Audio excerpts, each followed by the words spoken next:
Let me ask you something. Have you ever been thousands of feet in the air, knowing with every fiber in your body that you might not make it down?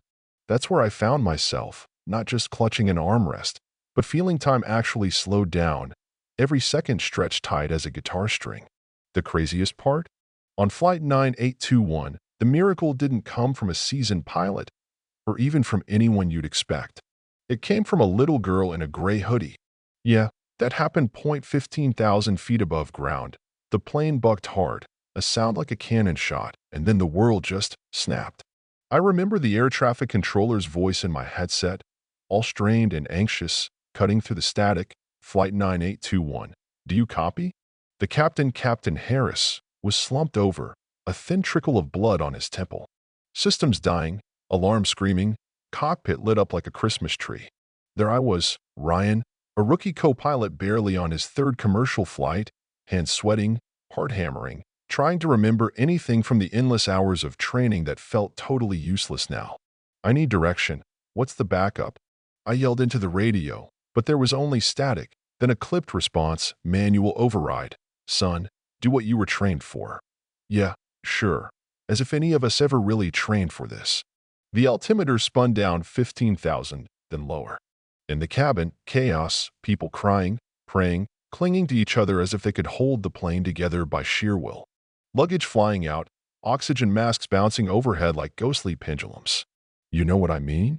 That cold, surreal calm that hits right before things get truly bad. That's when Julia Anderson enters the scene, a woman carved from marble, never a hair out of place, suit immaculate even as the world is falling apart.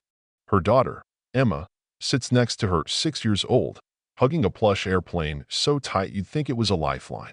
Julia's eyes dart around, looking for someone, anyone to save them. But it's Emma who tugs her sleeve, voice small but determined. Mommy, I think I can help. Julia barely hears her, too busy watching panic ripple through the crew. Baby, stay buckled. It'll be over soon. But Emma, with a kind of quiet stubbornness only kids can pull off, shakes her head. No, it won't. The pilot doesn't know how to fix it. But I do. Next thing anyone knows, this tiny figure slips out of her seat, dodges the flailing flight attendants, and somehow God knows how ends up in the cockpit, barefoot, curls everywhere. I steady a stone. She stands at the door, looking at me. Yeah, the so-called adult in the room, like she belongs there. I've done this before.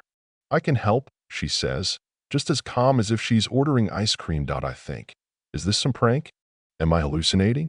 But there's something about her, the way she scans the controls, points straight at the malfunctioning panel, and says, you have to shift the aileron manually, reduce throttle, left side. Now, no hesitation, just fact. And honestly, in that moment, I had nothing left to lose. So I let her try. She hops into the captain's seat, her feet don't even reach the floor, and starts calling out commands like she's done it 100 times. Throttle to 30%. Stabilizer trim left. Good, now check the altimeter. For a second, nothing happens, and then, as if by magic, the wild spin slows. The nose steadies. The numbers stop dropping so fast. I glance at her, stunned, and she just shrugs. I practiced. My mom built a simulator at home.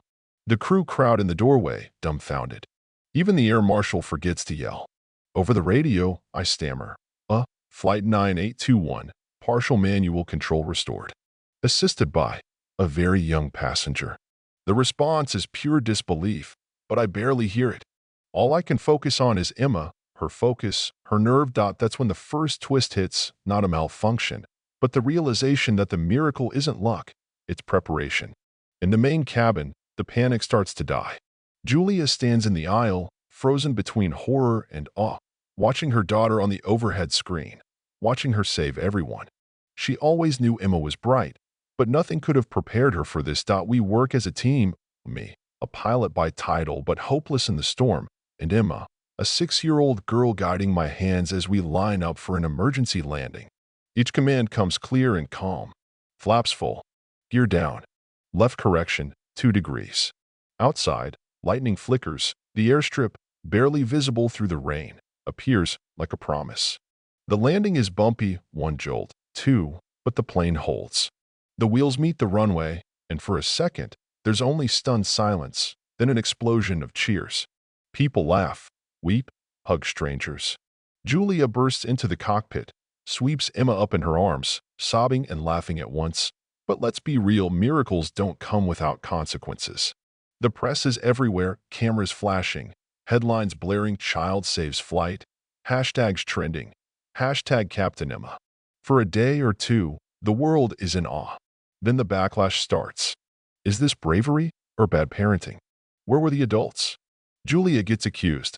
Emma gets hounded at school. The internet, predictably, eats them alive. Julia breaks down one night, snapping at me. She's a child. You should have stopped her. I just shake my head. She asked to help, and she did. She saved us. But the hurt, the guilt, it's there heavy as ever. Emma overhears the fight, cries herself to sleep. That night, I make a decision. I go on live TV and tell the world she didn't land the plane alone. She's a child, yes, but what she did was extraordinary because her mother raised her to think, to try, to speak up. It's not just about Emma. It's about the courage to act, the trust to let someone help, even when it seems impossible. The tide shifts. People start sending letters, messages of support. Julia sees the interview, tears up for the first time in years, and finally lets herself believe she did something right. Life doesn't snap back to normal, but slowly, it softens.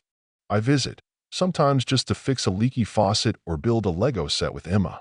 Julia starts to let her guard down, offers me tea, asks about my flights, smiles a little easier. One night, she admits, I wasn't always this cold, you know.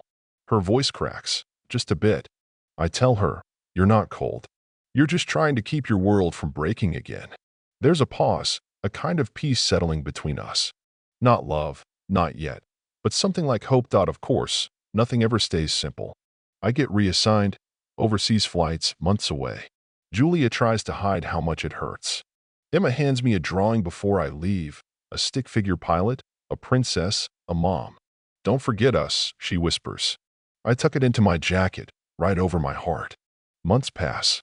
Julia leaves the porch light on longer some nights, just in case. Emma still flies paper planes, always sending them up with a little hope. Then, one spring day, I come back. No grand speech, just a quiet smile, and a door that opens. Life rebuilds itself in small, sturdy pieces. We fall into a rhythm, aviation trivia on the drive home, grilled cheese sandwiches, Sunday paper planes. Julia relaxes, lets herself be seen. Emma thrives.